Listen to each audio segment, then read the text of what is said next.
इसार राना का शुमार हक सच कहने वाले सहाफ़ियों और कलमकारों में होता है।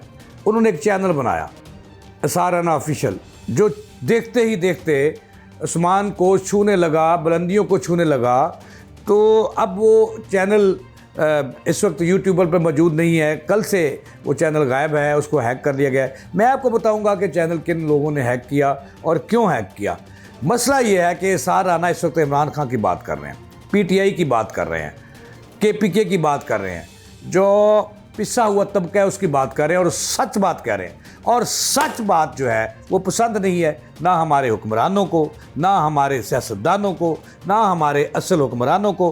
तो इस दलेर सहाफ़ी का जो चैनल है वो हैक कर लिया गया है और इसकी व्यूवरशिप जो है वो लाखों में थी और लाखों में उनके जो हैं सब्सक्राइबर थे। लिहाजा इसार राना के साथ इस दुख की घड़ी में हम उनके साथ हैं। लम्हा न्यूज़ साथ है।